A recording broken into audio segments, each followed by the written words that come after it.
What's up, everyone, and welcome back to another Geeks. We're going to call this one the MMA Playbook, right? We're going to do a mass multi-entry tutorial for the DFS Army Domination Station Optimizer, Week 7. Let's get started. All right, so starting with the basics, what is our goal every single week when we're attacking tournaments on Draftkings or FanDuel? The goal is to build lineups that are stacked, that are correlated, and that have a chance to bring down or win tournaments. Now, if you haven't already seen it, go back to dfsarmy.com, click on basic training videos, check these out, look at the video titled NFL Stacks, and within that video, it's going to explain the importance of stacking, how frequently it worked, how the research shows that that is the only way to attack NFL lineups. It's amazing to me that even now, with all of this knowledge out there, everybody knows this shit. Yet you'll still see something like 20 or 30% of lineups that go into these big contests, the Millie Maker, the $3 20 entry, the whatever tournament you like to attack, the $9 slant, whatever. You'll still see something like 30% of the lineups that are being put into these contests are not stacked. It's crazy. Why? Because those lineups almost never win. I can't remember a time when an unstacked lineup, at least some sort of a stack. Now, there are some quarterbacks that we don't need to stack. We'll talk about them. There's a couple of unique situations, including this week. But for the most part, we want to attack tournaments with game stacks and team stacks. And the ones that have shown to work or be the most effective are the most basic ones. So quarterback, wide receiver from his own team, or tight end from his own team, and a comeback with a player from the opposing team. That's usually our best approach. Sometimes we'll do a quarterback with two players from the same team and one from the opposing, something along those lines. Now, one of the great things about the DFS Army Domination Station Optimizer is you get a ton of control, and you could set up stacks however you want. But with control, there are two ways to do it. There's a simplistic way, let's call it, with less control, but a lot easier to pull off. And that's what we call position stacking options. These are our old stacking rules. And then you have the more complex correlation stacking options, which is awesome. This is our new system that we have set up. And I'll concentrate on the correlation one here, but just know that position stacking is very simple. We can just set up quarterback with no less than from tight end, same team, and you could just make a rule like that. It's very basic, very simple. We can turn this into a game stack by doing this. So very simple. We can also avoid really having to worry too much about names just by going quarterback with no less than one player, wide receiver, same team. We could set up a basic rule. So if we wanted to keep it simple, just use the old stacking system. It will give you every quarterback with one wide receiver, tight end for the same team. So that's just some basics on how can we do this really, really simple. This will create every lineup that you have with at least a quarterback, wide receiver / tight end stack. Great. But we're going to get a little more complex. We're going to dive deep. We're going to do this the way I set up my lineups, which is not as simple, but rather a little bit more controlled. I like to control certain things, and you'll see how that goes. But before we get started with our stacks, this is week 7. Going to take a quick glance at the game totals and the team total. I mean, we've done this already, but it's all right here. And, there's a few games that stand out. Atlanta, Falcons, Rams, Giants, Cardinals, Seahawks, Ravens. These are a few standout games. Those are the 3 that stand out the most for game stack possibilities, and certainly for team stacks. You can potentially consider Colts, Texans, maybe, and that's about it. So those are the games that we're going to focus on. Then there's some teams where we could consider just kind of looking at potentially team stacking. Buffalo, they're going to score a lot of points. San Francisco, not a big San Francisco passing game guy personally. So Detroit has got some interest here, even though it's a low total. I'm not in love with it. I don't like teams against Minnesota, but those are the basics. High total games. We want to take advantage just in case they turn into a shootout. There's a reason they're high scoring and high total. And the biggest standout game of this week is, of course, Rams Falcons. But before we get to that, and before we even start setting up our stacks, as always, we've got to set up our settings. So this is a really interesting week for me. Normally, I set, there are certain settings that we have here for the domination station. So this is just our player filter, salary range, we leave the same. Fantasy points range, we leave the same. Salary cap, we don't touch. Number of lineups, how many lineups are we going to build? I'm going to set this to, let's set this to 100 for now. I might have to lower that for the purpose of doing a live video because sometimes running 100 lineups takes a while. Marky Mark is asking, it's a good question, Marky Mark. So there are occasions when we can stack a quarterback with their running back and it's correlated. That would be a pass catching running back scenario. So you can't just automatically assume that that is a positive correlation. Like, for example, Derrick Henry or Marlon Mack is not positively correlated with Jacoby Brissett. I don't. As a matter of fact, it's the opposite. You don't want those two together in a lineup for tournaments because if Marlon Mack is doing his thing, that means Jacoby Brissett is probably not throwing for touchdowns. Mack doesn't catch touchdown passes.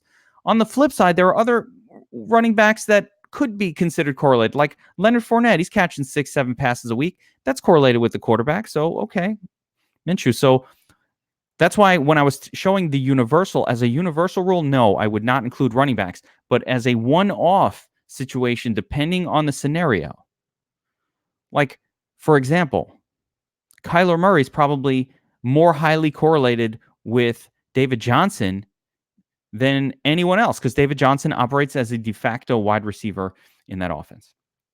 Okay, back to the settings here. So we've got our settings. We're going to set it for 100 lineups. I always use tournament mode. In a main slate, I'll do 3 or 4 uniques. I don't mind a player versus defense. I think that gives you some uniqueness. And we want to use server mode, especially when making 100 lineups and making stack lineups. That will speed up the process. Okay.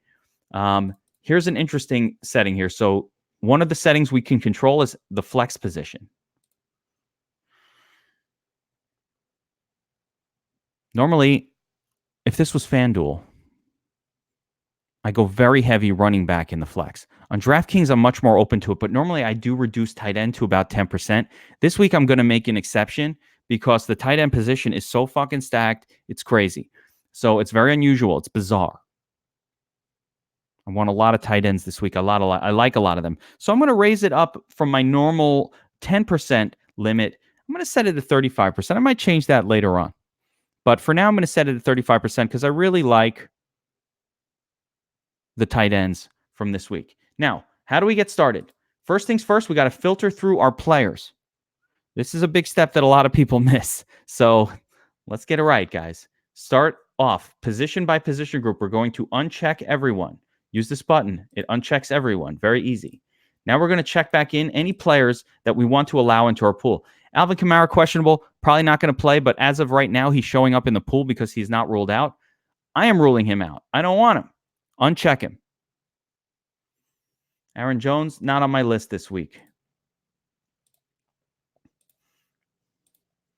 Going to check back in players that we're interested in.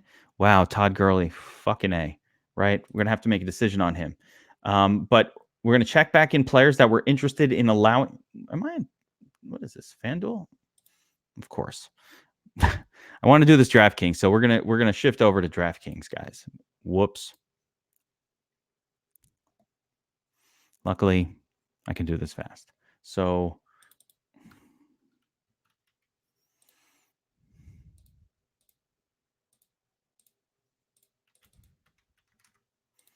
okay, where were we?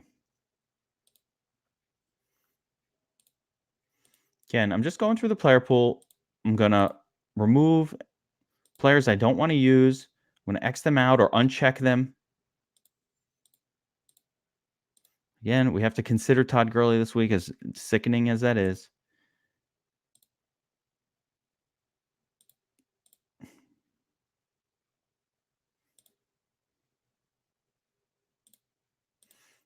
Yeah, I'm including Lats Murray in my mix this week. I don't know, you give me a full workload. Again, no Akeem Hicks for Chicago. I'm liking the play a little bit more and more. So I'm including him. Joe Mixon, very cheap, but they don't throw to him. Not my favorite. Jamal Williams, meh, meh. None of these guys are getting me excited. Doesn't look like a great pay down at running back week at all, unfortunately.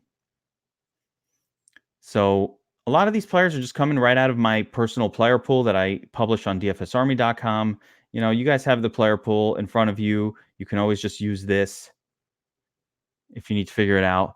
If you want to kind of figure out exposures, the more stars, the higher exposure I'm comfortable with. That's what these ratings are all about. And when you translate it over to the domination station, that's how they'd be used. So again, we're going position by position group, setting up our player pool. The reason we uncheck every single player and then go back and check players in is because you want to control which players are being used. And sometimes players will have a decent. Sometimes the way an optimizer will work, it will grab a very, very cheap player who has like a 5 or 6 projection to squeeze in some studs.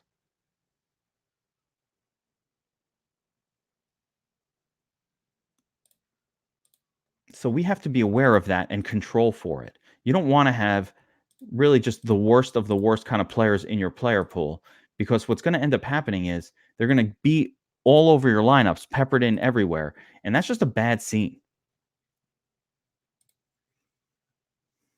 Love DK Metcalf this week. I'm not talking about specifically about the players just yet. I mean, I've gone over the player pool. I've done the Wolfpack podcast. We broke down a lot of the players. There'll be the Players Club podcast tomorrow where I will go in depth on every single player that I'm interested in this week in my pool and what type of lineups they're in and why I like them. And if you like them by listening to my reasoning, then you can play them too or do your own thing. It doesn't matter, guys. You guys know NFL, you watch the games just like I do. No one, if you have a good idea for a player to use and you don't see him on my sheet or he's not popping, that's on you. You got to set up that player to pop to be used in your lineups. I'm just going through here. I know there's some other names I want. Here he is.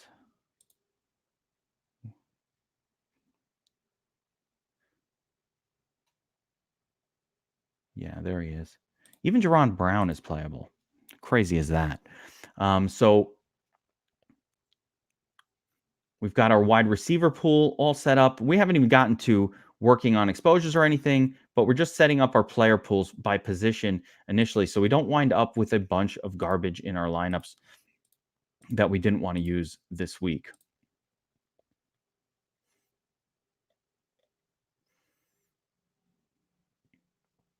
Keeping it very tight at tight end. Look at this. 1, 2, 3, 4, 5, 6. That's it.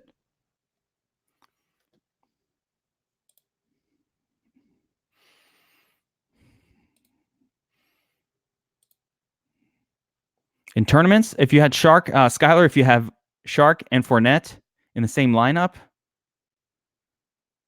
you should have Gardner Minshew as the quarterback for that lineup most of the time. Although it's a nice correlated secondary stack. That will show up using the Domination Station secondary stacking correlated stack option. So you're good. All right, finally, let's do the defenses and just check off ones that we want to allow. Bills are the top ranked. Love 49ers this week and every week. They're fucking awesome. Bills are playing Miami. Miami sucks. So that's a great thing. Titans, we can give them a shot. Bears, okay, at home. Not in love with it. Saints. Defense is really weird this week. I don't love a lot of these teams. Giants, okay. Kyler Murray, he could throw some interceptions, I guess. You've got, my favorite is probably the Colts. Cheap enough.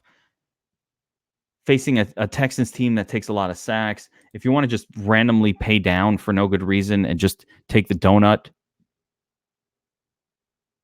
all good.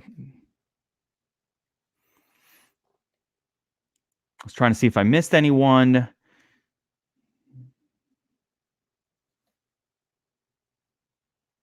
No, we'll leave it like that. Okay. We're just getting rolling. If you just hit optimize right now, we're not complying with the DraftKings terms and conditions. DraftKings requires that we change the total projection or the exposure or do 2 customizations on at least 2 players. So now that we've set a max exposure limit on 2 of these defenses, that satisfied the requirement. We're going to run extremely custom lineups because of the way we're going to set up our stacking. But what I like to do first, every single time, and what we're doing right now is we're running, did we just ran it? Yeah, we just ran 100 lineups. Now you're going to get a sense of who's popping with no settings enabled at all. So just based on the projections right now, Matt Ryan is popping really great. The rest of these guys are all getting a little bit of exposure. Okay. At running back, Leonard Kerryon Johnson. I don't get that. But Kerryon Johnson, Leonard Fournette, Chris Carson, Freeman, Drake, Derrick Henry, Josh Jacobs, they're all popping at the running back position. At wide receiver, Tyler Boyd, T.Y. Hilton, Kenny Golladay. These are just who is popping right now. This will change massively as we start to set up our player pool. But I always like to see who's popping. What's crack-a-lacking? Ingram, 100%. Okay. So the Domination Station and the DFS Army projection system really like tutorials. Skylar's asking about Devin Singletary. I don't know. Let's wait to hear what the team says. I love the idea of playing running backs against Miami, but we don't know how much Singletary is going to play. So, if he's going to be some secondary piece, I don't like him as much. But if he's going to be the guy, if he's going to be the starter, if they start him, I'm interested. His salary is a little too high for taking risks. Okay. Defense, we're getting a lot of Colts. I just think that's what's going to be this week, so we'll leave that alone. Okay, let's get into stacking, guys. How do we do this? We want to keep our stacks very simple. So let's go to the correlated stacking option system, right? And the way that this works, every stack that you set up, you'll set up around a quarterback, and we can choose if we want to do a game stack or a team stack. We can choose if we want to add a secondary correlated stack. This will not be tied to the quarterback. It won't be tied. Rob is asking about Golden Tate as a cheaper cash lineup wide receiver. Not for me, Rob. Not for me. I've got better choices for cash game wide receivers than Golden Tate. So what we're doing here is with every quarterback, we can also do a correlation boost. This will increase the number of potential players that will be used in these stacks. Now, the way I like to do a stack overall, let's look at the most exciting stackable. Let's look at the most stackable team to start. And that would be the most stackable game is the Falcons-Rams game. So I'm going to do a lot of exposure to this game because I'm very excited for it. So let's set a 15% Matt Ryan game stack exposure, right? What does this mean? The way I like to do a game stack is I like to do 1 to 2 players from same team, 1 player from opposing team. If you want to get silly with it and be super unique, you could do 2 and 2 like this. You could do lock in 2 and then do 1 or 2 from the bottom team. But my suggestion would be if that's something that you'd want to do, I wouldn't do that with all 15% of my lineups. You could do 10% one way and then just bring the same player back in to do another 5% full blast, 4 or 5 man game stacks. So let me show it that way. So here what we're doing is we're setting up a Matt Ryan game stack where we pretty much did a 1 and 1, but we'll get some situations where there'll be 2. So it'll be either 1 or 2 of pass catchers / running back from the Falcons, and then no more than 1 of a player from no less or more than 1 of a player from the opposing team, right? That's 10%. We can add a second rule with Matt Ryan again. Let's say we want a total of 15% Matt Ryan exposure. We can add a second rule here. On this one, I'm going to turn off the correlation boost. So we'll generally get 1 and 1. On this one, we can do another 5%er game stack, but where we do 1 to 2 of each, right? And look what happens with the correlation boost. I want you to pay attention to these numbers. It's off. The projection within the stack is the standard projection that we have from DFS Army. When you turn it on, it adds a 30% boost to every projection for every player associated with the stack. Now, the reason that that happens and the reason that we do that is because the assumption is that if Matt Ryan is having a tournament winning performance, so he's having a 2 standard deviation unit above his mean performance type of score this week, the theory is that every player that's correlated to him will also be having an above average or at least a 1 or 2 standard deviation unit above the mean performance in order to win a tournament. In other words, our approach to tournaments overall is if you have Matt Ryan as your quarterback and he shits the bed, you're not winning the tournament anyway.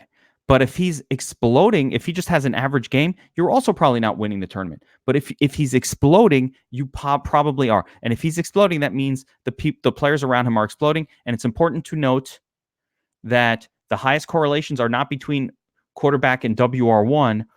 They're actually between quarterback and WR2, WR3, tight end. It's never the WR1 usually is doing his thing, even if the quarterback's not having a special day. When the quarterback has a special day, it tends to affect beyond the WR1. So we'll do a 10 and a 5 here, right? The 10 is not going to be boosted, so I'll get mostly 1 player from Ryan's team and 1 player from the opposing team, and then we'll get 1 player from the Rams. Now, one other note, when there is a turd in the mix, and we have a turd in the mix here, name Mohamed Sanu. I don't want too much Mohamed Sanu in these, so I'm going to set him to a max of 30%. That's the beauty of the new correlated stacking. You can control exposures within the stack itself. So I'm going to set him at 30%. Devonta Freeman, I like him, but when it comes to being a stack with his quarterback, okay, he's all right. So I'm going to set that to 30% as well. I'm going to control for it a little bit. Same here, same difference. We're going to put Sanu, he's a turd, 30%. Devonta, I don't mind Devonta Freeman. He's fine. But I don't want to load up on Devonta Freeman in all my Matt Ryan stacks.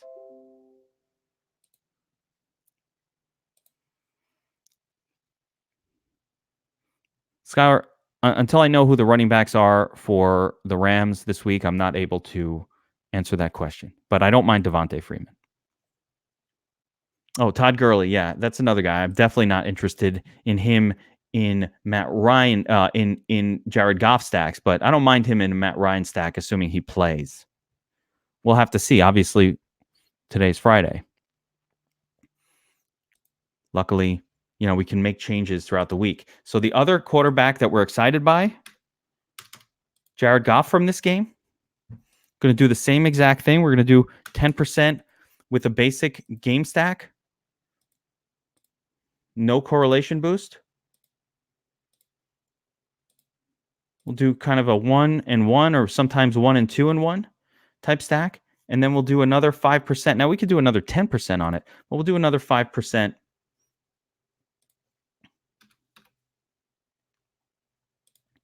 This will be a bigger stack with the correlation boost on. We'll do 5% here. I can raise this to 10% for this game if I really want to. I never want 3 players.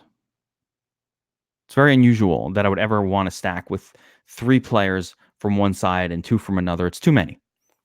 It's too many. So I'm going to generally max this out at 2 players. I'm going to max this out at 2 players. With the boost on, we could legit get 4-man stacks, a lot of them. And again, we're going to control for the turds. I don't want Gurley in my Jared Goff stacks. These 2 are not correlated.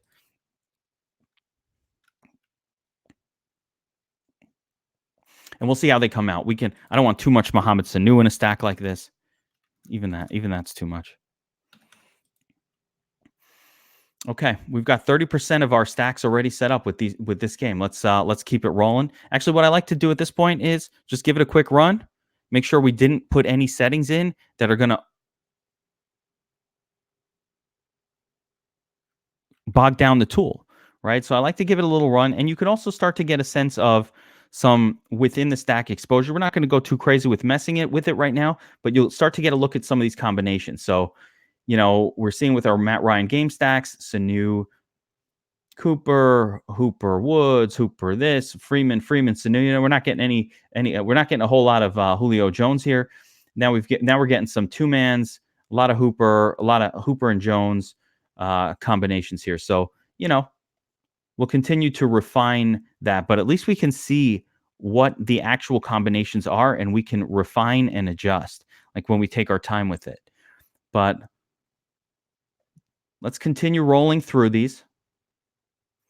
Add another quarterback in. So another game that I love this week. Well, let's take a look up top. Gotta like that. I like that Giants Arizona game. It's a 50.5 point total. Not the easiest one to find stacks on, but we're going to have to make it work. So let's do a 10%er. Again, let's do a basic game stack here.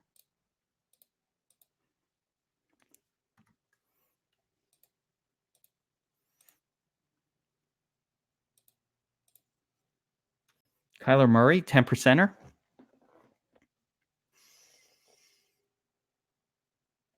There's only 2 players available for Kyler Murray in my player pool right now, and that's Johnson and Fitzgerald. So hopefully it'll be a good mix of these two. I don't want more than 50% Johnson. I don't love Kyler Murray this week for this reason. It's not that easy to stack him. But we'll see how that goes.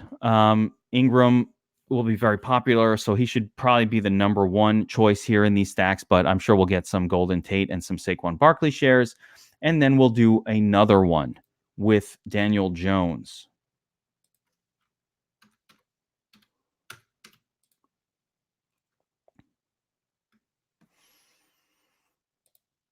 Can do 10%. I might lower this. I'm not sure I want to have 10% of Daniel Jones this week. I don't really like the Daniel Jones salary on DraftKings this week. I'm going to lower that to 5% now that I think of it.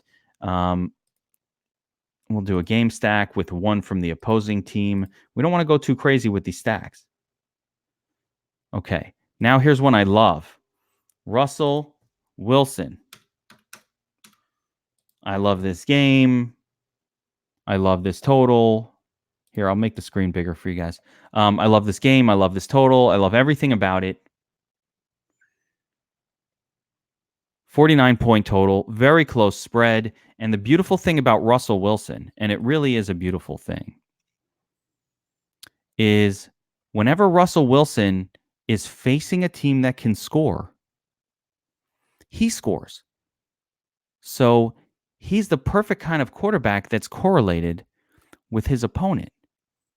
I love it. So I like a lot of Russell Wilson this week. I'm going to go 20% on this one. We're going to go game stacks. Now, the challenge with the game stacks is, again, there's not that much going on with Baltimore. Actually, what I'm going to do, because there's really not that much going on with Baltimore here that I can trust in terms of players getting big scores, just Mark Andrews and Mark Ingram.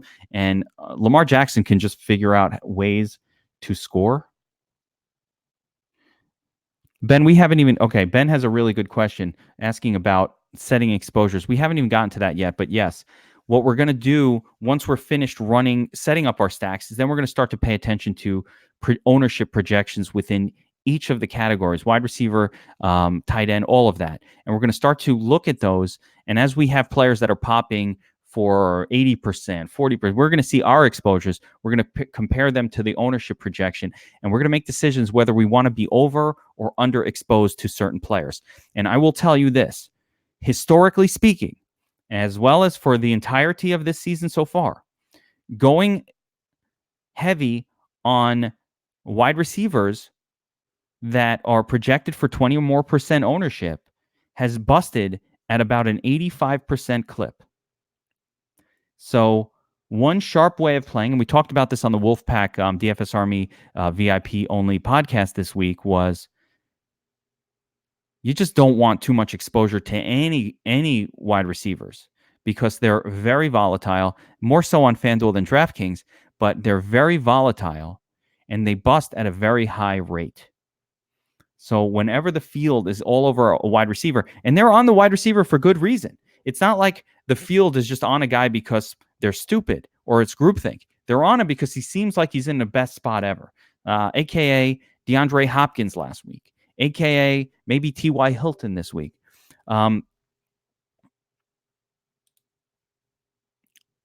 Things like that. So they're there for a good reason, but they bust at such a high rate that you don't need to go heavy on them. All right. Without distractions here, Russell Wilson, we said, you know what? I'm going to do team stacks, 15%. And then I'll do another 5 as game stacks. So with the team stacks, I don't want more than 2. I probably prefer just 1. Now, my personal play this week, and this is giving away some, or I guess I'll call it some player thoughts or whatever. I am not high on Tyler Lockett. I think he's going to be covered by Marlon Humphreys. He's also projecting to have massive ownership. Now, Ben, what did I just say? We don't want players with massive ownership. But in this case, even worse is he has a terrible matchup. So I don't want too much Tyler Lockett. That's going to be my own unique twist on this. So I'm going to limit him to about 20% of my Russell Wilson lineups, and I will not have any exposure to this guy outside of that. Now, how do I do that? This is a really cool thing. If I don't want a player to show up outside of in stacks, which is a big thing for me, the way to achieve it is you leave him in your stack pool, but in the main player pool, just reduce his projection. See how he's projected to be 32% owned? I don't want a guy 32% owned in my tournament lineups. I definitely don't want a guy 32% owned who's going to be covered by Marlon Humphreys, who is the premier shutdown corner in the NFL. Now, I love that the field is 32%. Good. And if he has a great game, I'm going to accept it. I will accept it. I'm good with that. I'm at peace with it. But if he doesn't, just like I told you guys not to play Tyler Boyd last week because he was being covered by Marlon Humphreys. He was about 30% owned or 25%. He was chalk. Now, all the people who were chalk all over him and got shut down by Marlon Humphreys don't want to play him this week because he fucked them and he brings back terrible memories of losses and money just being thrown away. And so they don't want to play him this week. So you know who's going to be my highest exposure? Tyler Boyd. Little DFS strategy for you right there. All right, so we're running lineups. I did 15% Russell Wilson team stacks with a limit on Tyler Lockett, so he only shows up in a small number. I'm also going to limit Chris Carson. Chris Carson is not positively correlated with Russell Wilson, in my opinion. So there's a little bit. It's not the worst correlation, but it ain't great. So I don't want. We're going to get a lot of DK Metcalf here, which is crazy. I don't like that either, but I mean, that's where we're going to wind up. I probably only want these to be 1-player stacks. And then we'll do 5% game stacks.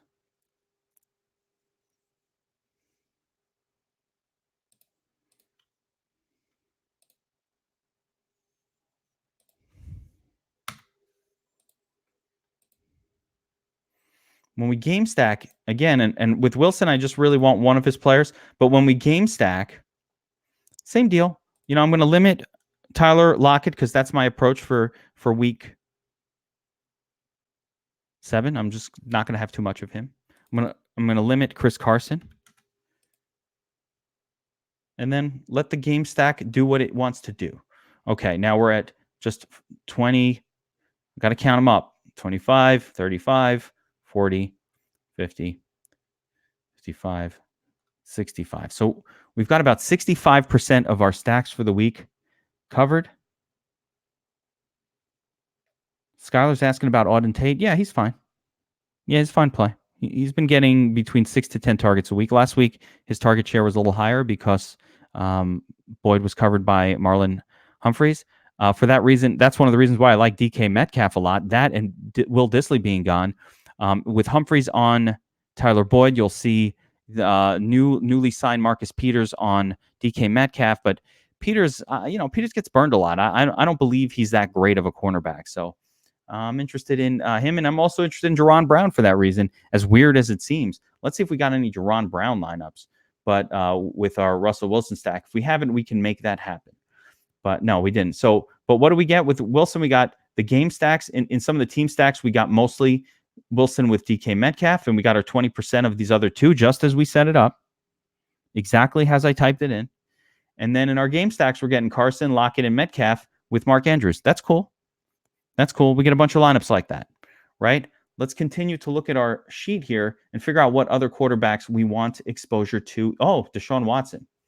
What? How'd you forget about him? And Jacoby Brissett. So that's another game we want to get exposure to.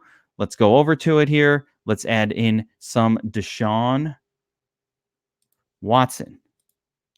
One of the best plays. And I really like this one as a full blast game stack as well. So I'm just going to do these all as game stacks with my Deshaun. We're going to do 20%. We're at 60. Let's get to 80. I don't want to go crazy with 100 quarterbacks in this video. We can add 5% here, 5% there, Gardner Minshew and all these other ones, and Ryan Tannehill. I'm not going that crazy with it. We're doing a demo video more than anything else. But I hope everybody's taking note of how nicely this is running. I haven't even showed you in the beautiful lineups. Look at all of it. Well, we'll get to that. The beautiful color coding that you could tell what your game stack is, what your team stack is, and what your secondary correlated stack is. Love that shit. Okay, but we haven't even gotten to that yet. Let's do some Deshaun Watson game stacks. Correlation boost. Again, remember what this does. Jacks up the projection for everybody associated with the game by 30%. Now, here's how I'm going to do my game stacks. I'm going to do two max with one on the comeback, be it Marlon Mack or T.Y. Hilton. Actually, I'm going to do two max on the comeback. This will be, we'll do 10% like that, and we'll do another 10% with 1 and 1. Again, one of the things is you don't want to constrain the optimizer too much in terms of setting up extreme limitations, because what ends up happening when you do that is you limit your ability to win the money. So we don't want to do that either. We want to set it up so that we're creating correlated stack lineups, but not going overboard. We still want to let the projections do their work. So in this case, what I'm going to do is just make sure that I don't get all Marlon Mack lineups, or actually it's probably going to be all T.Y. Hilton lineups. So I want to make sure I don't get all T.Y. Hilton lineups by setting a limit on him of, let's call it 60%. So now we're at about 80%. Let's do another run of the optimizer, make sure that we're not bogging down, that we didn't add in a setting that's too crazy or anything like that. Guys, if you have questions, post them in chat. I am peeking over there. So I am peeking over there. How do I lower exposure? Well, just keep watching this video and you're going to see exactly how it's done. But what I can tell you is if you don't do the process exactly as I'm showing you here, then nothing is going to work. So that's very, very important. There's a little button here. It says exposure max, right? And you can set an exposure individually for each player as you create your lineups. You can set it. You have the control. But if you choose not to use this, or if you choose to say, well, I'm lazy, I don't want to do that, I'm just going to do, let me show you what not to do, because it won't work. Okay, let's say you do this, right? You go to the player pool and you just say, well, I don't want more than 30% of any one player. So you go, you know what? Let's just do this. I don't even want to do it. I think it's going to mess up my whole thing right now if I even try this. But, if you want to set a universal max and you say, let me set every player at 30%. That way I won't go over 30%. That will never work. Okay, that will fry the system for all intents and purposes. If we did this, all you did was shut down exposure max completely. Never do that. Never use that setting. One player at a time. So I will show you how to do that once we finish running our main lineups. Let's hope I didn't just mess this up by even taking it down to 30% for that moment. All right. Now I've lost my train of thought. So I've got my Deshaun Watson stacks. 10%, 1 or 2 player. Then we've got 10% game stacks, 1 player. I'm going to add one last quarterback, and then I'm going to add up these numbers. But we're going to add in Jacoby Brissett. CG asking who the locks. Who the locks? Oh, there are some locks. There are some locks, CG. We'll get to that. Good Morning America is asking for 20 lineups rather than 50. Here's the deal. The only difference between 20 and 50 is with 150 lineups, I'm covering a much wider swath of possibilities because I'm putting so much money into the contest that in order to remove that money from it, I probably have to win the tournament or come close to winning. People think mass multi-entry is easy and it's free money. It's the furthest thing from that. So when we're doing just 20 lineups, what I'm going to do is just focus on 2 or 3 quarterbacks for my stacks, no more than that. And my exposures will go up from 30%, 25% on various players to 50, 70%. I'll be all in a bunch of spots. Okay, so with 20 max, what you're going to do is take massive stands where you want. Go all in on your running back, 100% or 80%. Go all in on a few spots. Reduce the number of variables that you're working with and be right about it. That's your only chance. If you spread 20 lineups to 10 different quarterbacks, you have no chance of making any money. Nothing. You will not make a dime. If you hate money, do that. You should only have 2 or 3 quarterbacks when you run 20, and I prefer fewer. Take some stands when you run 20 lineups. But with 150, we're putting so much money into the contest, we really need to cover more scenarios. That's why, you see this many players, this many names. When I set a quarterback to 10%, 150 lineups, that means I'm going to get 15 lineups based around this quarterback. That's a good amount. Now with Brissett, even 10% is a lot. His only pass catcher is T.Y. Hilton. We're going to zero out Marlon Mack here. He doesn't get any exposure with Jacoby, right? So, I didn't include any Jacoby Brissett tight ends, for example, or any of the other pass catchers from this team because they fucking suck. So, if I'm going to play Brissett and I don't love him, I'll keep it down to 5%, and they're going to be all T.Y. Hilton. Part of the other reason I like doing that is because T.Y. Hilton's going to be so chalk. He's going to be so fucking chalk that I'm going to try to contain T.Y. Hilton a little bit. I like him overall as an overall play, but I'm going to try to do my best to contain him into my game stacks built around this game. That way, we're not going to get a T.Y. Hilton chalk explosion that. What the hell did I do? Oh, of course. Yeah, see, I knew setting it to 100 before would mess me up. All right, hang on.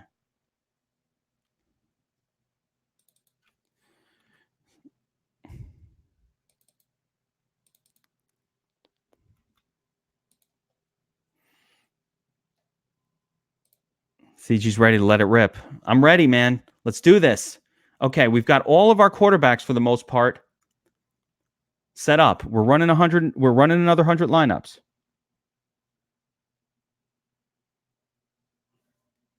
Now we're going to start to work on controlling our player pool for various situations, both within the exposures themselves, but also I'm going to control for certain players that I might only want to show up in game stacks.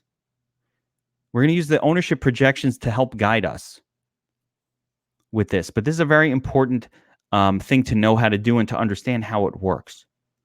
So the first thing we're going to do once we run our 100 is we're going to take a look and see how the stacks actually came together.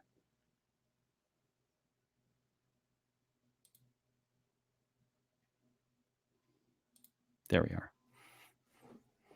We'll take a look and see how the stacks came together, the combinations, right? So, I could see here's my Matt Ryan stacks, a lot of Sanu, a lot of Freeman, not a lot of Julio. That's a problem for us, right? Not a lot of Calvin Ridley. That's a problem for us. So what I'm seeing is we have too much Hooper, too much Freeman, 30%, too much Sanu, and way too much Sanu, 30%, and not getting enough of other players that we want. Here in the game stacks, however, we're getting some Julio Jones, but not a ton.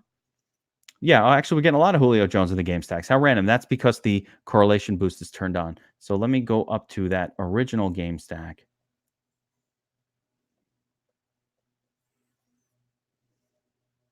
I'm going to turn that on because I want more Julio to show up.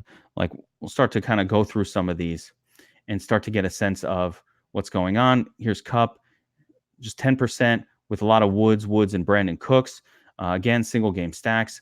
I like Jared Goff with 2 of. So we're going to go back and make an adjustment to our Jared Goff lineups as well. I really want Jared Goff with 2 players from his team. That's what I want. I want him with 2 of these 3 guys. And if Todd Gurley plays, I'll include him in the mix. We've got our correlation boost on here. So where's my other Jared Goff lineups? Here we go. We don't want him with 2 of. I just want him with 2 players from his team. That's how I operate with Jared Goff. I'm going to change that. Let's look again and see what else is going on down here of interest.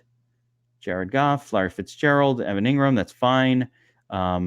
Barkley, Daniel Jones, Evan Ingram, Tate, he's getting 2-fers. That's all good. Wilson team stacks, Tyler Lockett, DK Metcalf, all good. Game stacks, here we go. All of them with Mark Andrews, Deshaun Watson, Hopkins, Fuller, Hopkins, Fuller, all good stuff right here. Fuller and Hopkins and T.Y. Hilton, those are great game stacks, very beautiful.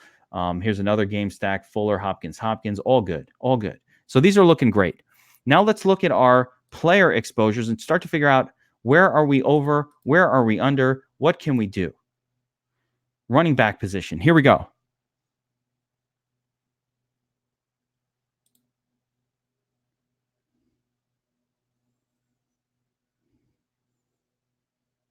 Blunts and hose. Got to get that ready. Got to get that going. That's the Players Club. It's coming tomorrow. Charles Foster Kane. Wait, who was that? Charles Foster Kane? Yeah, Charles Foster Kane. Players Club's tomorrow, my man. Gotta get in the Players Club. More money for your bankroll. All right. I don't get the whole Kerryon Johnson thing this week. I don't know why the fuck he's popping. I don't get it. So I don't like him. Okay. Here's another guy I don't get. Kenyon Drake. What the fuck? Who wants him 48%? Not me. I'm gonna set a max of 5%. Right? Devonta Freeman, 30%. Seems like a lot. I'm gonna leave it for now, but it does feel like a lot. I'm gonna have to lower this at some point. Cheeto Mack, Josh. I'm not getting enough Dalvin Cook. I'm not getting enough of some running backs that I like here. So let's jump back over to the running back pool and slap some likes on some of these bitches. Who's waiting for that? Take a look at our running back player pool. I want to start to modify my running back exposures. I'm not getting enough of some guys that I like. I like Latavius Murray, I think, more than most at this point.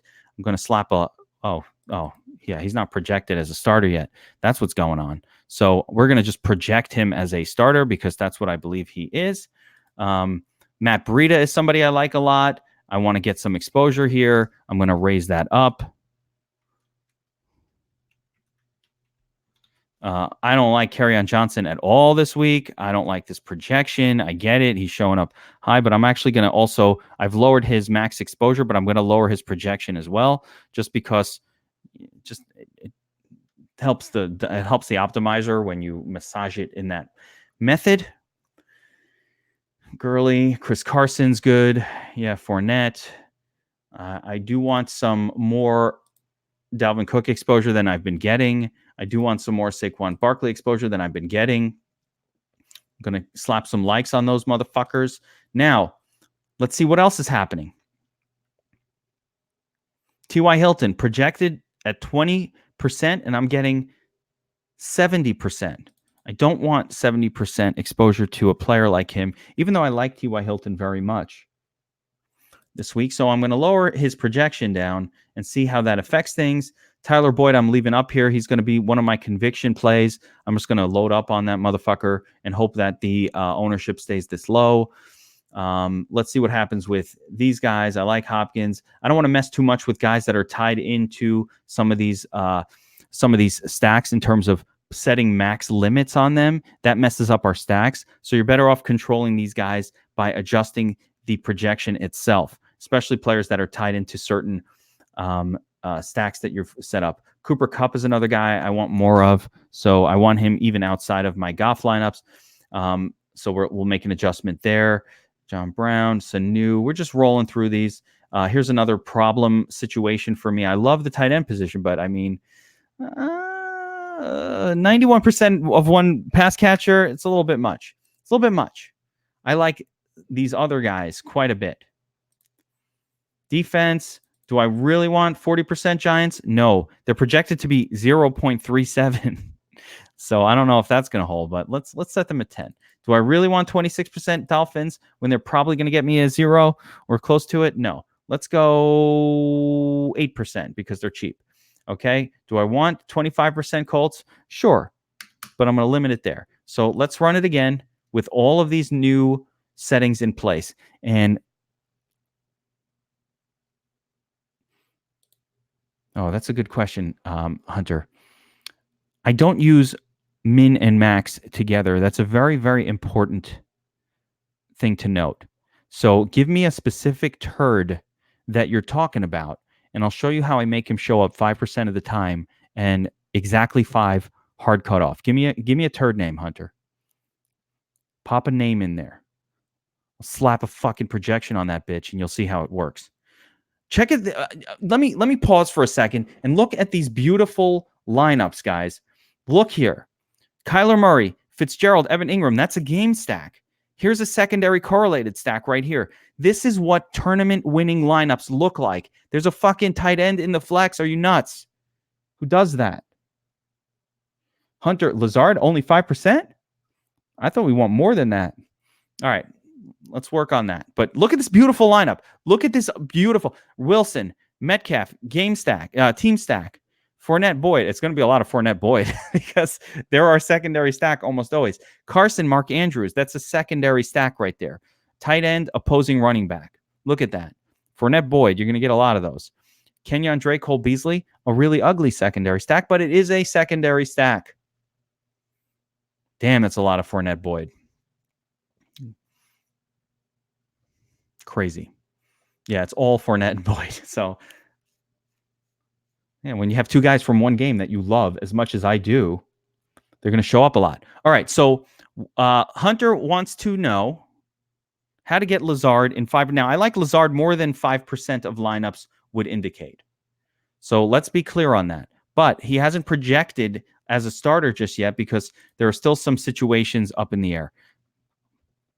But if we only want 5% of Lazard, yeah, he's not projecting as a starter yet for us, but he will. Let's go 11-point project. You know what? Just to be safe, here it is. Set the max at 5%. That's it, Hunter. No, don't use Paul Richardson. I refuse to put him in. No, but here we go. Because Lazard wasn't projected as a starter yet, you'll see now I just raised up his projection to 11 points. I set the max at 5%, and I would expect him to be in 5% of these lineups when they pop up. Now, could I be wrong? Yeah, I hope not. This is live. This is a live broadcast. It's going to make me feel real stupid. But I believe that will work just fine. Check it out. Wide receiver position. Let's scroll down to the 5%ers. And there is Alan Lazard. Jack up the projections and set the max. Never do this. Please, if you're watching this video, for the few of you, don't do this. This just fucks up the tool. It thinks that you're crazy and it doesn't want to listen to you anymore. That's what happens. The Domination Station has an artificial intelligence component to it. It's a machine learning system. And when you do this, it thinks that you're stupid and it doesn't want to listen to you anymore. because the domination station knows that there's never a scenario where you should have both a min and a max on the same player. We're either going to set a max limit or we're going to do a forced minimum.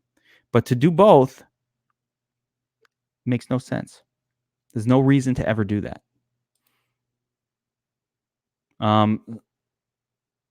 Yes. Jack up projections and set the max. That's how it's done. Ben Sutton's asking about Fournette. Yes, I do. I like Fournette. He is in the unicorn perfect spot against the worst team versus the run this season. Let's take a look at this most recent run and see what happened. Now, look what happened here. I set a max in the previous run on Evan Ingram at 30%. And what ended up happening was I ended up getting a shitload of Mark Andrews. Now, I still want more Austin Hooper. There's other players that I want. So what am I going to do now? And I love Mark Andrews. Let's max him out at 30%. His projected ownership is only 5%. I'm going to have a lot of it. Rob is asking about Hunter Henry. I love Hunter Henry. He's not even showing up here because of all of these other amazing tight ends, but we will get some Hunter Henry.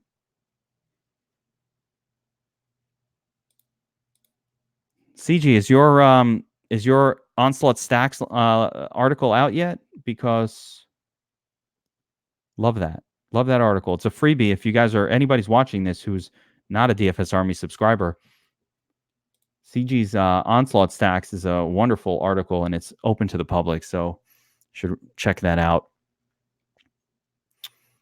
Here we go. I'm just adjusting the tight end position. Now I'm getting a lot of Waller, right? So we got to go one at a time. 30%. Where the fuck is Hunter Henry in all of this? Is right. Somebody asked about Hunter. Where the hell's Hunter Henry? We got all the Hunters here.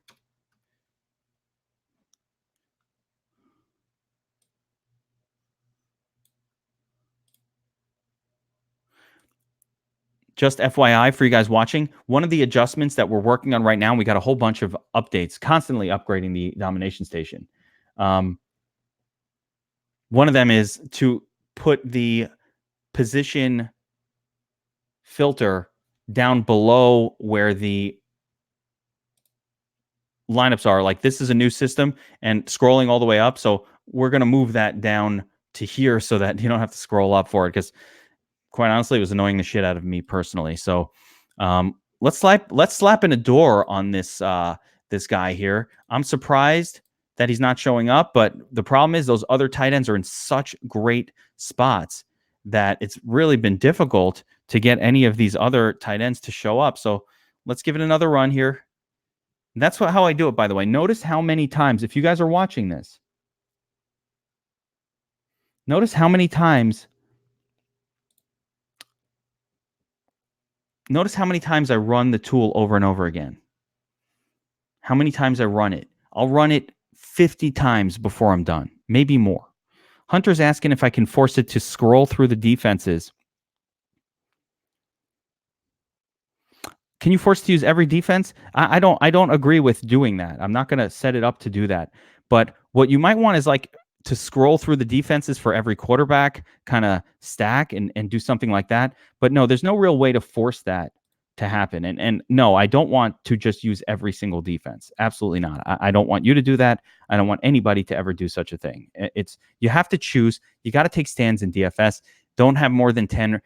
Defense is highly volatile. Pick 10 of them. Set them at 10% a piece, but don't try to scroll through every single one. I'm not going to recommend that. All right. Starting to get a sense of these exposures here, right? I've been modifying the tight end position. Now Hunter Henry's popping quite a bit. We slapped the love on him. So there we go. We're starting to do a little bit better with tight end here. I actually don't mind these numbers as they are, right? So let's leave it like that for now. I am still seeing some issues here that I want to adjust for. Way too much Devonta Freeman. I don't like that. I like Devonta, but come on. So he's a 20% projection. So he's a 8% ownership projection. If I go 20, I'm well over the field. Yeah, for your pool defenses, yes, but you can't force it.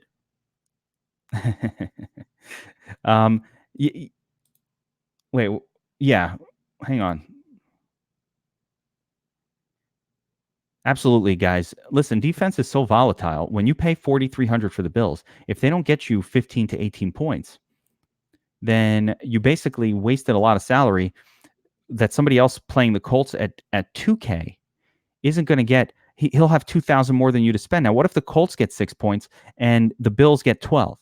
Well, you paid 2,300 in salary for those extra 7 or 8 points. Now, if the Bills score 30, then yeah, it was all worth paying up. Or if the 49ers, who I love, score 27 points, amazing. But if they don't do that highly volatile thing, it's not going to work. And Hunter, yeah, I mean, the best we could do is just set all the defenses at low exposure. So what I do tend to get exposure to all of them because I just do it like this. I set each one with a limit, and it just will spread them out through the lineups. Let me go back here. I set a max on Devontae Freeman. Who else?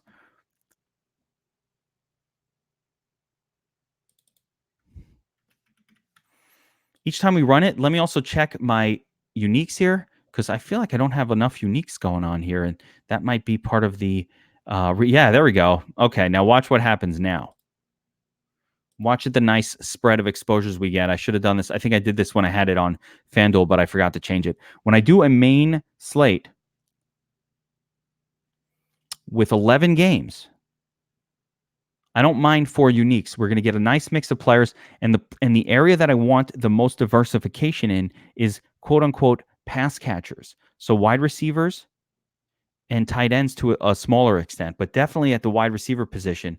On the Wolfpack DFS Army VIP podcast that I did yesterday, we had John Alessia, aka Statsational, on the show, and he's one of the best DFS tournament players in the world. If you guys don't know who that is, that's a guy to listen to when he speaks. And he was saying how he likes to limit his wide receiver exposure, regardless of who it is, to no more than 15%, including, even in a week like this, a name like T.Y. Hilton, who everybody's going to be on.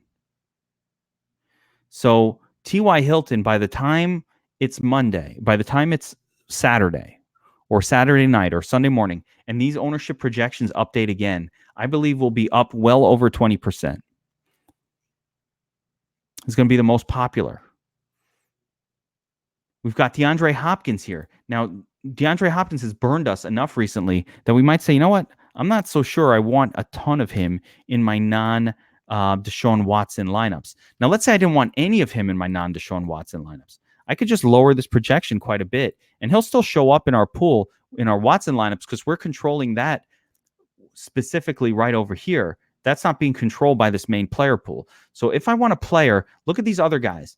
Brandon Cooks, do I want him in my non-Jared Goff lineups? Probably not. So I'm just going to lower that projection a little bit. As you go through these, you make decisions. Do I want this guy in my lineups involving that quarterback? We're going to raise up Lazard. I actually like Lazard here. So those are decisions that we're making, and we can control for it completely. Give it another run. Now, guys, I'm getting to the end here. We just passed an hour. So thank you for sticking with me and watching this video. If you guys have any more questions about how to set up the optimizer for this week, or if sometimes I glaze over things maybe a little too quick and it wasn't understandable,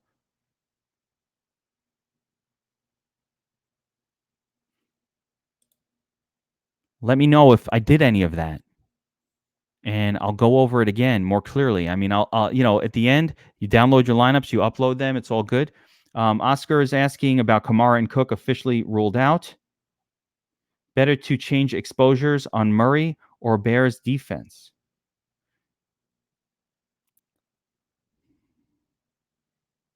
I'm just trying to understand who the Cook is that was officially ruled out. But in terms of Kamara, yes, I like Latavius Murray. I've been thinking more and more about the situation. My first thought, and this is the ones that I love the most, Oscar. My first thought was, I'm not playing Lats Murray. It's a Bears defense. Fuck that.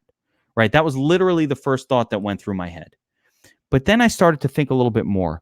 The Bears, the Saints, they do love to throw to the running back, right? They throw to the running back position quite a bit at a clip of something like 25%. Oh, Jared Cook. Okay, there we go. Jared Cook doesn't affect anything for me, but they like to throw to their running back, right? Even last week with Kamara in there, Murray got a few targets, Lats. Now he's 5K. Let's project him for 6 or 7 targets this week and 15 carries. The Bears defense is missing Akeem Hicks, which is why I bet when you look at Murray, it's not going to show that he's playing against, the number one defense. No, they're 24. They're actually giving up quite a few points to running backs, and they got crushed by Josh Jacobs in the most recent game. So I'm more and more interested in Latavius Murray. I think he's going to look at the targets that Kamara normally gets, and when you compare the 8 targets plus 3 that Lats Murray got last week, and you understand that there is no backup running back on the Saints team after Latavius Murray, I think just on volume alone, even in a poor matchup, he's going to be a good play. So Lats Murray is one of these names that I'm going to be liking more and more as the weekend goes on.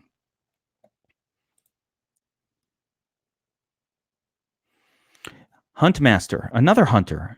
Got so many hunters. In New York, in southern New York, where I live, there's no hunting. It's not a thing. Like, no one does that. But I've always been interested in it. I like the idea of, going and catching your own food. I think that's awesome. Never done it, but I like the idea of it. I'd said earlier, no, do not set a max exposure limit across the board on all of your players. What you want to do one player at a time. We look at the ownership projection, and we have decisions to make. I'm going to be well over 30%. Yeah, if you wanted more players in your pool, it's better to start by increasing the number of uniques per lineup to 4, Huntmaster. And then understanding each of the position groups. Now, that's 37% last Murray. That's a lot of Murray. I'm not sure I'm going to go that high on Latavius Murray, but each position group, you set controls. So we've talked about this before. The wide receiver position is where we want to really control for ownerships the most, because wide receivers bust at an 80% clip, especially high owned. This year, 20% plus. I saw a stat on Twitter. Again, I don't know who to credit it to. I don't recall who posted it, but where 88% of wide receivers that were projected for 20% ownership projection have either busted or come in at below salary-based expectations. You can almost count on one hand the amount of times that it's worked to go with the chalk receiver. So if I click on, so much scrolling, if I click on wide receiver, right? I'm going to show you what I did already earlier in this video. We click on wide receiver. Now we can sort by projected ownership and see who is the chalk. Who to chalk? Who to chalk? Right now it's Tyler Lockett. Fuck Tyler Lockett at 32%. Not playing you. Okay? Cooper Kupp. I like Cooper Kupp. He's got a 100-point DFS Army rating. That's good stuff. Like, we want the guys with the high DFS Army rating. I love the Cooper Kupp. He's under 20%, so we don't have to worry about him. But I don't want to be massively over. And again, what I was saying before is what Statsational John Alessia has said on the Wolfpack pod was he really doesn't go over 15% on any wide receiver. The assumption being wide receivers are so freaking volatile that you just want to spread them out. Spread them out. But what you could do here is, as you look at your exposures box, you control for total exposure. You can set a max. So if I didn't want this much T.Y. Hilton, 35%, I can go 14. Now, I do like T.Y. Hilton to the point where I don't mind being double the market exposure on him this week. The guy who I don't want well above market exposure is DeAndre Hopkins. As a matter of fact, with Hopkins, I really just kind of want him to mostly be in lineups that involve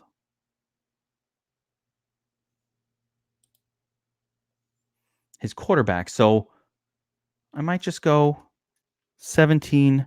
I'm going to lower him just a little bit projection-wise rather than using the exposure max button. I have my reasons for that, but it's mainly because I want him to be able to be comfortably showing up in Deshaun Watson lineups, but not necessarily in non-Deshaun Watson lineups. Brandon Cooks has been a guy that's been all over the place. Here, Cole Beasley. Do I really want 21% Cole Beasley? I mean, hell no. I like Cole Beasley. I talked about him all the pods, but that doesn't mean I want him at 20%. Here's another guy, Larry Fitzgerald. He's basically free on FanDuel, but I've got to pay up a little bit on DraftKings. I'd rather play him on FanDuel. So I'm just going to play him in stacks on DraftKings, but I don't want a ton of exposure to him. So I'm going to kind of lower some of these guys. There are other players that we want more of. Julio. Marley. Big Marley told me to always have 30% Julio Jones. I believe him. Cooper Kupp. I like Cooper Kupp. I want to be over the market on him. So that's some of these differences. I still have a lot of massaging to do. It's not a simple process getting this going. But every time I make some adjustments, I run it. And I watch what happens. After this final run, I'm going to show you some of these beautiful stacked correlated lineups so you understand what a stacked correlated lineup actually is. It's very important. As we get to this last run, and we'll call it the last run, you'll see the final product here.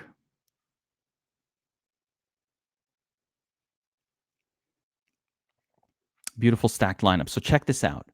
Here we go. We've adjusted our exposures. Hunter, take a look at the defense exposure. You'll see it looks pretty good. We can continue to adjust for this. Like I like 49ers. I want more of them, stuff like that. We can maybe take a little more of this super turd Dolphins defense and just punt more. We can make our adjustments, but that's something I'm going to save for later.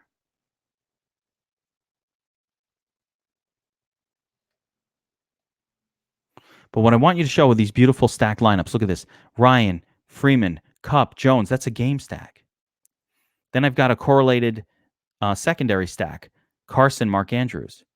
So we're going to see a lot of Fournette, Boyd because I love these two players and I have a ton of exposure to them. But and they're massively projected. So there's all these reasons why they're showing up a ton. Goff, Freeman, Woods, Kupp, double stack. Goff, Woods, Kupp. Devonta Freeman, comeback, 1-2. These are beautiful lineups designed to win tournaments. Murray, Fitzgerald, comeback with Evan Ingram. Then the Fournette Boyd stack here. Oh, this is a really nice one. Wilson, DK Metcalf, team stack. Team stack. Very simple. Then we got a Kenny Golladay, Dalvin Cook, secondary stack. Every single lineup looks like a lineup that could win a tournament. Okay. Now, again, we have a lot more adjusting to do. We got to mess with our exposures. I want, there are players that I want that are not showing up. I already see that Tevin Coleman isn't here. I like Tevin Coleman this week. I already see that, Saquon, I'm not getting as much of him as I want. Blah, blah, blah. That's what I spend hours and hours messing with. But the general approach is here. This is how it's done. Even no matter what I do with Hopkins, he keeps showing up a ton. That's very interesting. But the general approach is here. You can continue to refine your player pool using these incredible tools and these incredible options that the Domination Station provides for us. You have complete control over what you're doing. You all the way down to the stack combinations. They're all written here. You can control them. You're getting a nice mix of different stack combos for each game. This is what we want. That's what you want to see. Look at that. Guys, if there's no more questions, I'm going to end it there. But I hope this helped everyone. I hope that, I hope that this gave you guys a really good idea how to use the Domination Station optimizer. Or if you don't have a DFS Army subscription and you're just watching to learn how to use an optimizer, a lesser one, that's fine. But It gives you an idea of how to attack tournaments. You want stacked, correlated lineups, correlated around your quarterback. You want game stacks and team stacks in a nice little mix. We don't want to go too crazy. I see a lot of people going too crazy with the game stacks, getting 3 from one team, 2 from another.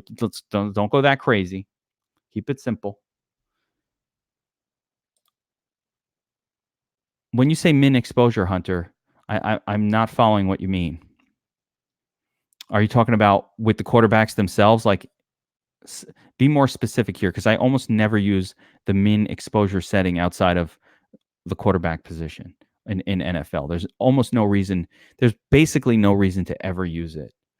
It's an NFL thing. There are certain sports where it comes in handy, like MLB with the pitchers. I want to force certain pitchers in there. Chris is right. So this is a big thing. When you're doing an onslaught stack, a CG special, as we like to call them,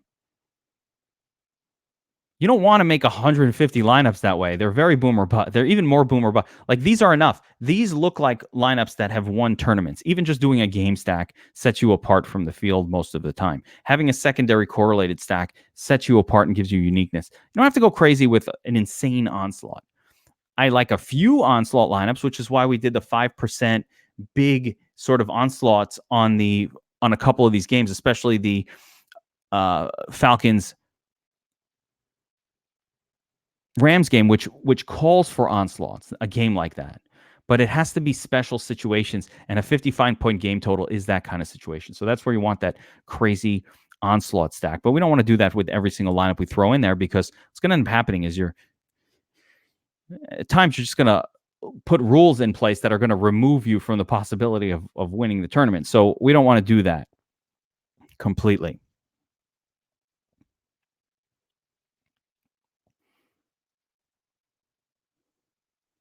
Lost my train of thought. So that's going to be it, guys. I'm going to wrap it up here. I hope this was helpful.